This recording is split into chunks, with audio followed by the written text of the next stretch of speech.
국제경영론을 수강하는 수강생 여러분 반갑습니다.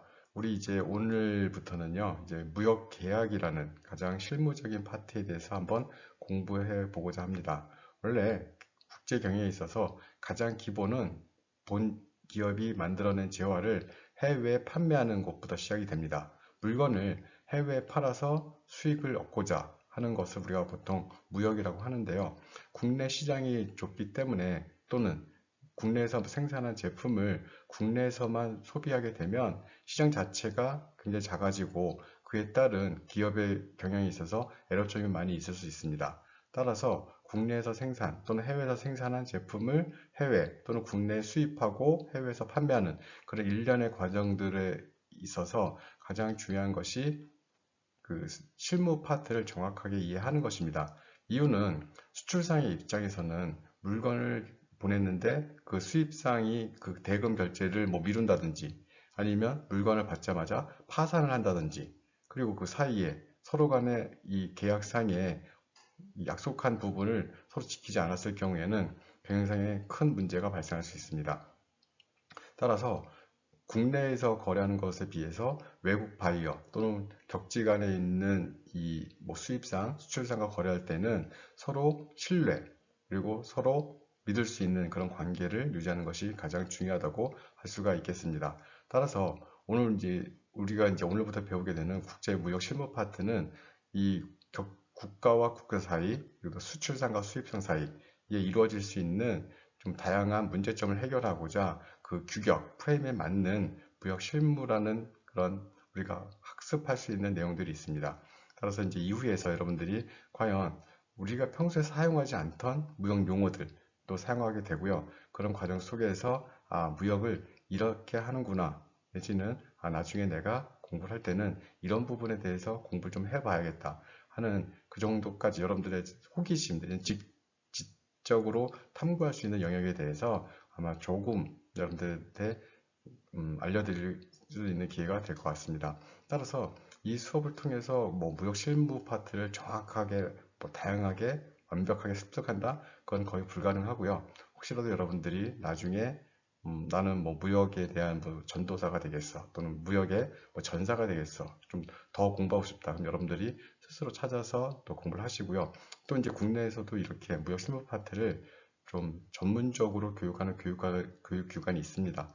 그런데 그렇게 되면 여러분들이 한번 찾아보시고 난 여기 가서 공부 좀 해봐야겠네 하는 그런 부분들에 대해서 좀 전혀 모르는 부분에 대한 이런 것들이 있다라는 것을 알려주는 정도의 그런 수업을 진행하도록 하겠습니다.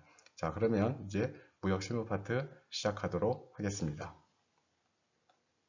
네, 우선 목차 한번 보겠습니다. 목차에는 이제 우리가 이제 무역 계약의 이제 개념이 무엇인지 한번 보도록 하겠습니다. 항상 공부를 할 때는요, 시작을 할 때 개념, 정의, 뭐 이런 부분에 대해서 명확하게 여러분들이 구별을 하고 가셔야 됩니다. 그래야만 여러분들이 공부하실 때, 내가 지금 공부하는 부분이 어디에 있으며 가장 중요한 핵심, 키워드는 무엇인지 이렇게 개념을 따져가면서 공부하시는 것이 나중에 이렇게 기억을 해내실 때 좋은 방법이라 할 수 있겠습니다. 그냥 무작정 달려들어서 오케이 가지고 와봐 그래서 막 외우고 막 쓰고 이러는 것들은 그러니까 단기 기억 순간적으로 이제 일명 여러분들 이제 벼락치기라고 하죠. 시험 볼 때 막 하는 이렇게 쓰는 방법인데 이 단기 기억은 오래 가지 않습니다. 오래 가지 않고 딱 시험 보고 그 다음날 되면 전혀 기억이 안 나죠. 보통 이제 그 기억을 뭐 크게 이제 세 가지로 얘기를 하는데 이제 감각이라고 그러죠. 우리가 이제 오감이라고 하는데 시각, 뭐 촉각, 미각, 후각, 그렇죠. 그다음에 청각, 이 오감을 통해서 얻은 이 기억을 감각기억이라고 합니다. 근데 이 감각기억을 다 기억하지 못하죠. 아침에 내가 맡았던 향기, 내가 아침에 맞았던 그 손잡이의 느낌, 이렇게 다 기억하면 그 사람은 아마 좀 힘들겠죠, 살기가. 다 기억이 나니까. 그런데 그런 감각 기억이 단기 기억으로 가게 됩니다. 단기 기억으로서, 그때 향이 참 좋았는데, 이렇게 하면 단기 기억이죠. 그리고 이 단기 기억이 어디까지 가야 되냐면, 장기 기억까지 가야 됩니다. 여러분들이 지금 외우고 있는 뭐 구구단이라든지, 뭐 구구단을 외우려고 외우는 게 아니죠. 자연스럽게 머릿속에서 나오죠. 이유는, 여러분들의 장기 기억에 그 기억, 메모리가 되어 있기 때문입니다. 그 여러분들이 어렸을 때 배웠던 뭐 중학교 때 배웠던 뭐 공부 내용이라든지 역사적인 그 공부라든지 뭐 수학, 국어, 뭐 지리 간혹가다 한두 개씩 기억이 나는 건 장기 기억, 즉 여러분들의 그 머릿속 깊숙한 곳에 있다는 것입니다. 그래서 공부를 하실 때는 최대한 뭐 장기 기억까지는 아니더라도 단기 기억과 장기 기억 사이까지는 가야겠죠. 그래서 여러분들이 좀 체계적으로 공부하실 때 체계적인 방법을 통해서 조금 오래 기억할 수 있도록 좀 노력을 하셨으면 좋을 것 같습니다. 그래서 무역의 개념에 대해서는 이제 뭐 얘기하겠지만 가장 기본적인 게 외국 바이어, 그렇죠? 외국 사람, 그러니까 국내에서 거래하는 것을 무역이라고 하진 않죠. 외국에 있는 외국 바이어와 거래를 할 때, 얼굴도 다르고, 인종도 다르고, 사용하는 말도 다르고, 거기다가, 그렇죠. 뭐 종교도 다르고, 다 다른 상황에서 그 사람에게 제가 만든 물건을 팔거나, 또는 그 사람이 만든 물건을 사가지고 올 때 좀 걱정이 많이 되겠죠. 왜? 한국에서, 국내에서도 물건 거래할 때 걱정이 많이 되잖아요. 예를 들어서 뭐 쿠팡이라든지, 뭐 위메프, G마켓, 인터파크, 뭐 이런 데서 물건 살 때 간혹가다 이제 그런 얘기를 하죠. 절대로 개별적으로 거래하지 말라고. 예전에 이제 그런 사기가 많이 있었죠. 거래하려고 할 때 싹, 저도 이제 당한 건 아니지만 문자 같은 거 싹 보내서 여기 이렇게 이런 이 플랫폼을 이용하게 되면 수수료도 많이 떼게 되니까 제가 수수료를 공제해 드릴 테니까 저랑 그냥 1대1로 하시죠. 해서 하게 되면 거의 그렇죠. 거의 물건이 안 옵니다. 자, 이런 것들 그냥 국내에서 물건이 안 왔을 때 찾으러 가죠. 뭐 대구까지 또는 무슨 뭐 부산까지, 광주까지, 뭐 대전까지 찾으러 가는데 없어요. 그런데 그 거래 당사자가 어디 주소가 어딘가 봤더니 외국 바이어입니다. 남아프리카 공화국에 살고 있어요. 무섭죠? 거기 어떻게 찾아갑니까? 자, 이렇듯이 격지간에 있는 거래 상대방을 솔직히 잘 못 믿습니다. 물론 이제 한 뭐 1년, 2년, 뭐 10년 거래하게 되면 뭐 믿을 수 있겠지만 그래도 이제 또 사기를 당하니까. 근데 이런 과정 속에서 과연 수출상은 정확하게 대금을 수령하고 수입상은 정확하게 물품을 수령할 수 있는 그런 일련의 과정들이 필요하게 됩니다. 따라서 이런 과정에서 우리가 무역이라는 트레이드라는 개념이 나오게 되고요. 그래서 뭐 매수자, 매도자 또는 바이어, 셀러라는 개념이 도입이 되면서 서로 간에 어떤 프레임, 규격에 의해서 거래가 이루어지면서 정확하게 물건의 수령, 정확한 대금의 수령이 이루어지고 그 일련의 과정 속에서 수출상은 어디까지 책임을 지고 수입상은 어디까지 책임을 져야 되는지 이런 파트에 대해서는 우리가 이제 다음 주 정도에 그러니까 다음 파트에서 이제 배우게 될 겁니다. 그 다음 파트라는 것은 이제 그런 인코텀스라는 어떻게 보면 좀 생소한 것들이 나오는데요. 그 부분에서 다시 설명을 드리도록 하고요. 자, 두 번째 이제 무역계약의 법적 성격입니다. 무역계약의 법적 성격은 자, 여러분 이제 조금 더 기억을 하셔야 되는데 네 가지가 있다. 그래서 네 가지. 네 가지가 무엇일까? 첫 번째, 낙성계약, 낙성계약. 두 번째, 쌍무계약, 쌍무계약. 세 번째, 유상계약, 유상계약. 그리고 마지막에 불요식계약이 있습니다. 불요식계약. 예. 전부 낙성계약, 이게 낙성계약이 뭐지? 쉽게 얘기해서, 예, 청약과 승낙 이런 표현이 나오고요. 예, 뒤에서 이제 나올 거니까. 그 다음에 쌍무계약. 쌍무? 그렇죠.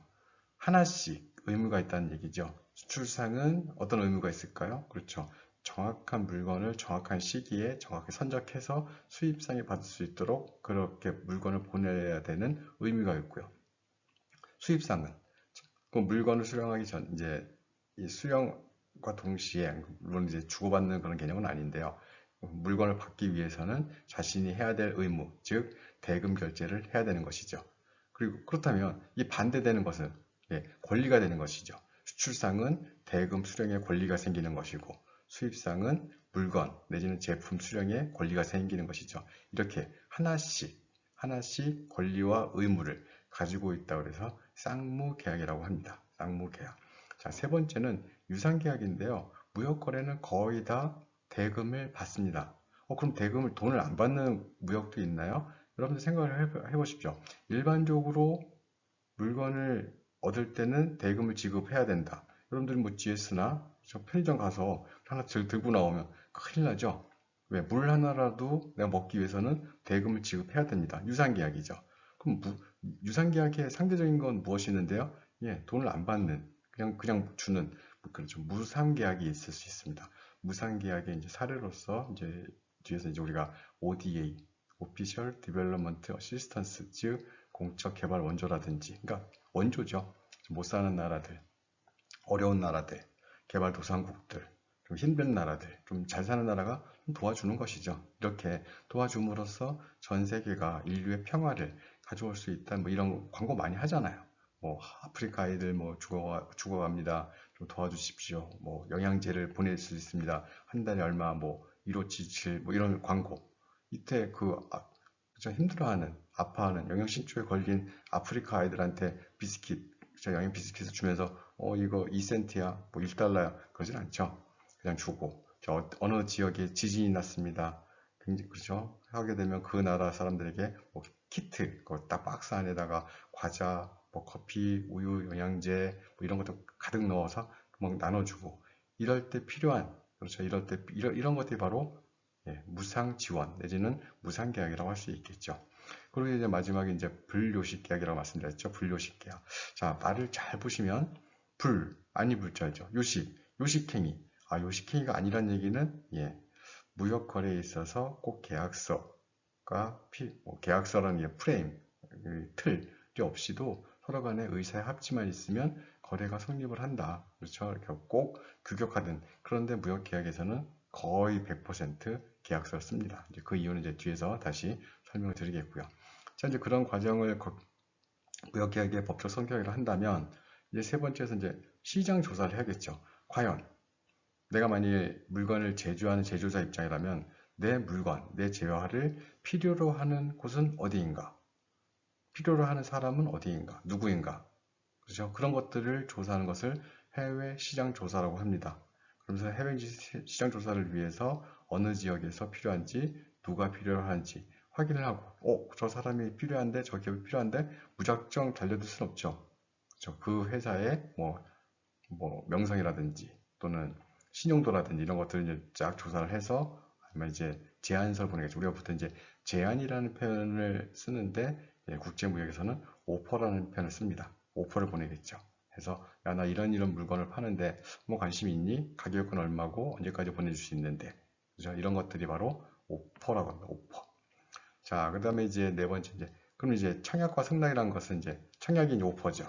보내고 거기에서 그래 관심이 있는데 얼마라고? 1,000원? 좀 비싼데 900원? 자, 이렇게 그럼 900원을 사겠습니다. 얘는 이제 승낙이라고 하진 않죠. 승낙은 오케이 살게 이제 이게 승낙인데 그 미묘한 차이를 뒤에서 한번 더 보도록 하고요. 이제 마지막에서는 무역 조건에서 여러 가지가 있습니다. 뭐 대금 결제 조건이라든지 뭐 그렇죠 가격 조건이라든지 무슨 뭐 운송, 뭐 포장 뭐 이런 조건들이 있는데 그 중에서 가장 중요한 것은 품질 조건입니다. 품질 조건. 가격 조건도 중요하겠지만 품질, 재화를 팔 수 있어야겠죠. 사용할 수 있어야겠죠. 그래서 그 기준들을 어디에 맞출 것인가가 관련된 그래서 우리가 품질 조건까지 한번 이번 시간에 공부를 해보고자 합니다. 자, 이렇게 해서 이제 목차를 통해서 과연 우리가 이번 수업 시간에 무엇을 배울지 간략하게 리뷰를 했으니까 여러분들이 이제 이 파트에서는 요 부분, 요 부분, 요 부분 이런 파트에 대해서 배우겠구나 하는 생각을 가지시고 공부를 시작하도록 하겠습니다. 무역 계약의 개념에 있어서 이제 두 명이 나오죠. 당사자가. 첫 번째가 매수인, 물건을 사는 사람. 그리고 매도인, 물건을 파는 사람. 보통 이제 국제무역에서는 매수인을 수입상이라고 하고 매도인을 수출상이라고 하겠죠. 물건을 파는 사람을 수출상, 물건을 사는 사람을 수입상. 여러분들 이제 처음 듣는 표현일 수도 있고요. 의사표시의 합치, 의사의 합치. 예, 서로 맞아야겠죠. 나는 네가 가지고 있는 저 자동차를 1,000만 원에 살게. 그래 사. 이 의사의 합치죠. 나의 자동차 1,000만 원짜리 내 자동차를 저 상대방이 1,000만 원이라는 가격을 제시했습니다. 그럼 제가 1,000만 원? 그래 괜찮은 것 같아. 그럼 의사합치가 이루어진 거죠. 그럼 계약서 쓰자. 아니면 돈 받고 주면 되겠죠. 근데 1,000만 원은 아닌데, 야, 내가 저거 얼마나 쓰고 저기다 얼마나 튜닝을 많이 했는데, 야, 1,200만 원 줘. 그러면 의사협치가 아니죠. 상대방은 1,000만 원을 얘기했는데 난 1,200만 원을 요구하고 있으니까. 이럴 때, 자, 저 사람이 나한테 1,000만 원 주겠다. 자, 이게 바로 청약이죠. 청약. 내가 1,000만 원 줄 테니까 나한테 팔아라. 무슨 청약? 내가 사겠다. 그렇죠. 매수 청약. buying offer라고 하죠. buying offer. 그럼 내가 오케이 1,000만 원 그래 팔게 승낙 업센턴스를 해서 승낙이 되는데 아니 1,000만 원이 안 돼. 그럼 나는 1,200만 원을 받아야겠어. 이건 승낙이 아니죠. 다시 제안한다 그래서 반대 청약이 됩니다. 반대 청약 카운터 오퍼라고 하죠. 이때 앞에서 말씀을 드렸다시피 매수인과 매도인은 하나씩 그렇죠. 하나씩 권리와 의무가 있는데 그 단어를 보십시오. 아래쪽에 보시면 매도인은 중간에 매매계약이란 계약법에서 매매계약이란 매도인은 계약 물품의 소유권, 그러니까 자신이 가지고 있는 물품의 이 소유권을 매수인, 즉 수입상에게 의전하는 의무, 그죠? 줘야겠죠. 의무를 부담하고 매수인은 그 물건을 받기 위해서는 받았다면 계약 물품의 대금 지급을 해야 될 의무가 생기겠죠. 그래서 수출상은 물건을 줘야 돼. 그러니까 정확히 그죠? 해야 되는 의무가 생기고, 수입상은 대금을 결제해야 될 의무가 생기고, 반대로 이 또 매수인은 이 돈을 이 대금을 지불할 의무가 생겼다면 다시 반대로 계약 물품을 그렇죠. 내가 요구할 수가 있는 거죠. 이걸 보통 청구권이라고 합니다. 청구권. 내가 너한테 받을 권리가 있어. 청구권. 그래서 매수인은 계약 물품의 인도 청구권. 줘. 왜 난 돈 줬는데 왜 내 물건 안 주는 거야? 이게 계약 물품의 인도 청구권이라고 하죠. 인도 청구권. 내 물건을 받을 권리. 그럼 매도인은 물건을 줬는데 그럼 왜 돈을 왜 안 주는데? 돈 줘야지. 대금 지불 청구권 또는 지급 청구권. 그러니까 내 돈을 달라, 물건을 달라. 그렇죠? 물건을 달라, 나의 돈을 달라. 자, 그래서 우리가 이제 앞에서 설명했듯이 하나씩 가지고 있구나. 무슨 계약? 이게 쌍무계약이라고 하죠. 쌍무계약. 돈이 왔다 갔다 하니까 유상계약. 서로 간에 야 이거 사고 팔까? 오케이. 승낙, 그죠? 청약, 승낙, 낙성계약이구나. 계약서 안 써도 되네? 불료식 계약이구나. 한 장에서 설명이 다 끝나네요. 뒤에서 좀 자세하게 설명을 드리도록 하겠습니다. 계약의 유효 조건이란 게 나오는데 이건 이제 여러분들이 아마 민법이란 공부를 하시면 이런 표현들이 나옵니다. 근데 여러분들이 이게 지금 민법 공부가 아니기 때문에 간단하게 그렇죠? 간단하게 용어 몇 가지만 보도록 하겠습니다. 거기 보시면 계약 당사자는 무슨 능력이 있어야 된다? 그렇죠? 행위 능력.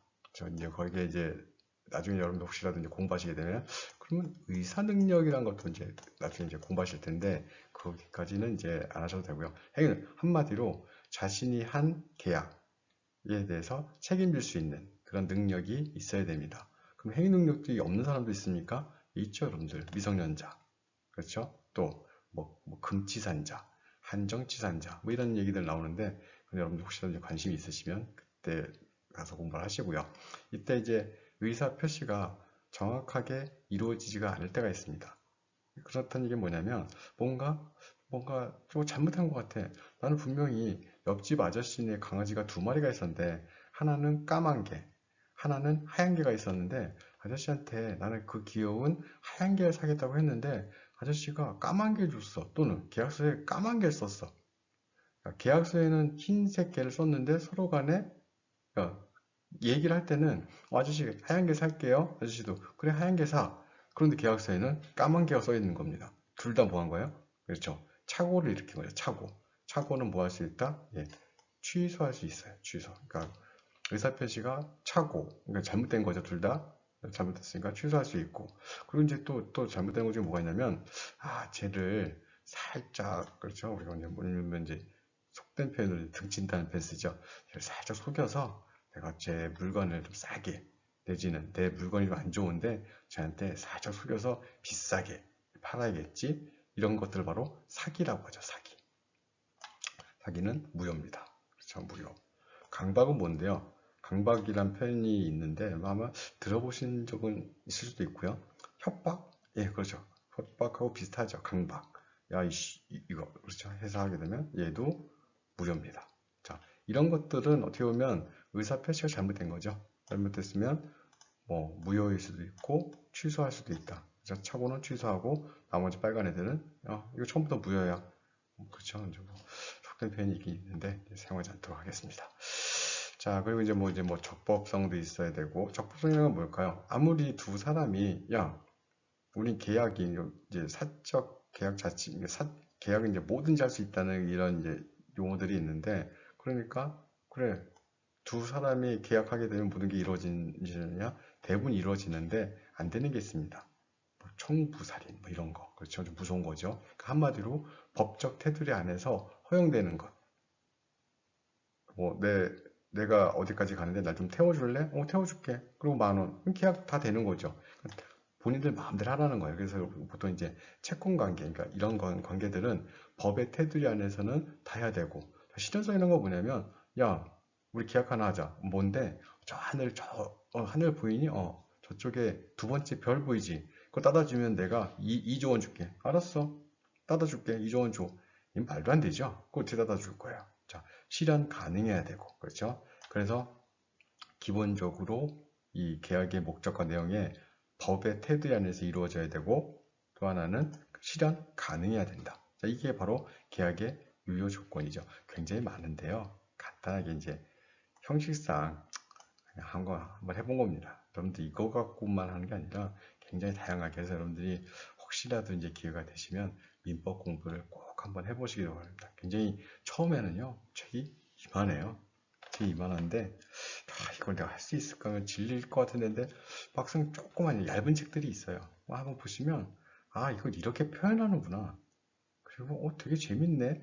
굉장히 재밌다는 얘기가 뭐냐면, 정확하게 두 사람, 세 사람, 네 사람, 거기 계약과 관련된 사람들 입장에서 서로 간에 조금 부족함이 없이 처음에 민법이 나왔을 때는 부족함이 많이 있었겠죠. 한쪽에 몰린다거나 한쪽을 헤아리지 못한다거나 이런 것들을 계속적으로 조금씩 바꿔가다 보니까 이건 이렇게 할 수 있겠다. 굉장히 합리적으로 하는데 보통 쓰는 단어가 아닌 정확한 그러니까 의사를 표현할 수 있는 단어를 쓰다 보니까 평소에는 쓰지 않는 단어들이 많이 나옵니다. 그래서 좀 어려운 거지. 한번 배우기 시작하면 되게 재밌을 수도 있습니다. 여러분들이 민법 나는 잘 몰라. 그러니까 법도요.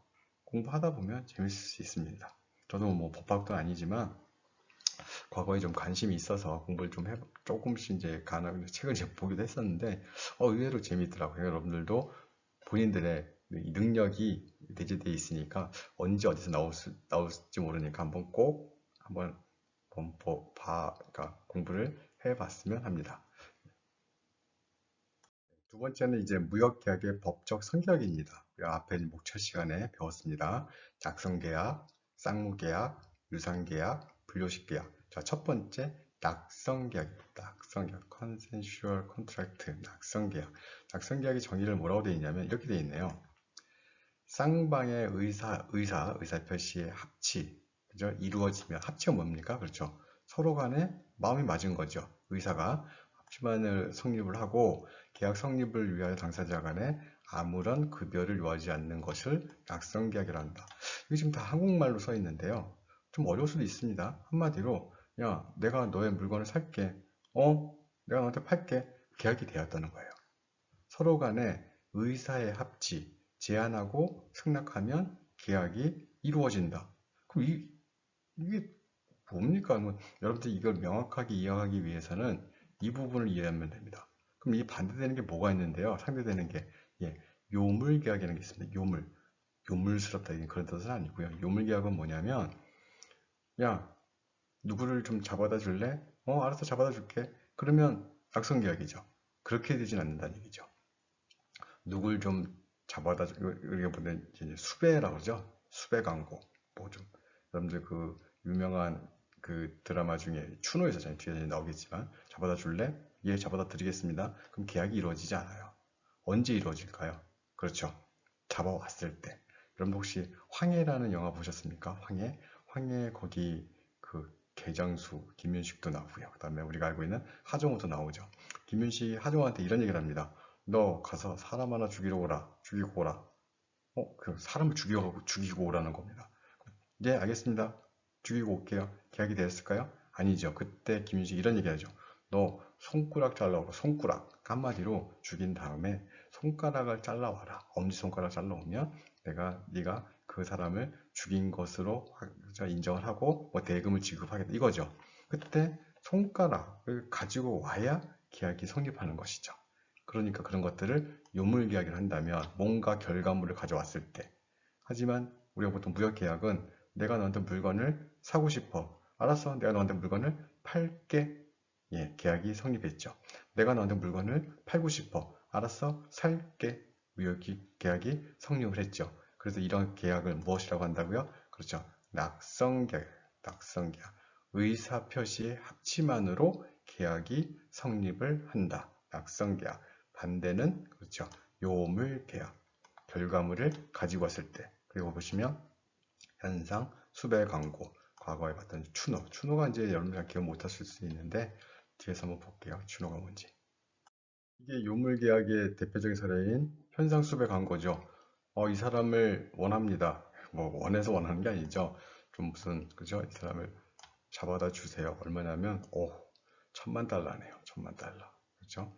1,000,000달러를 누가 수배했냐면 미국의 이런 기관들이 이 사람을 좀 잡아다 주면 내가 1,000,000달러 줄게. 그 사람들 뭐 FBI 뭐 10대 범죄자 땅에 올라가면 뭐 있죠. 과거에는 사담 후세인 잡아오면 뭐 5,000,000달러 뭐 이렇게 5,000,000달러 준답니다. 그렇죠?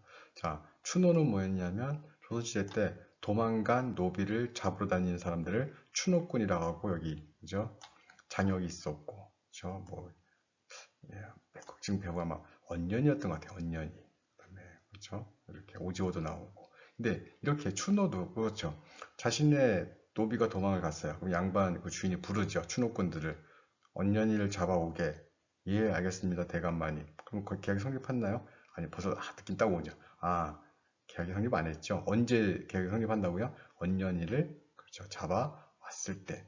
여러분들 이런 내용을 좀 아신다면 이런 드라마를 쓱 보시면서 잡아다 주게 그 머릿속에서 그럼 계약이 성립했을까? 아니지 성립 안 했지. 그럼 언제 계약이 성립한다고요? 그렇지. 언년이 잡아와야지. 이런 것까지 지금 막 생각하게 되면 드라마 못 보죠. 몰입을 못해서 괜히 딴 생각하니까. 이렇게 우리가 이제 설명을 뭐 했냐면 무역의 계약의 첫 번째 성격이 낙성계약인데 낙성계약의 성격을 명확하게 하기 위해서 우리가 그 반대되는 계약, 그렇죠? 무슨 계약? 예, 요물계약을 설명하려고 지금 한 겁니다. 노물계약은 물건을 내지는 뭐 요구하는 것을 가지고 왔을 때 거래가 성립한다. 그런데 반대로 낙성계약은 서로 간의 의세 합치만으로 계약이 성립한다. 자, 이게 무역계약의 법적 성격 첫 번째였습니다.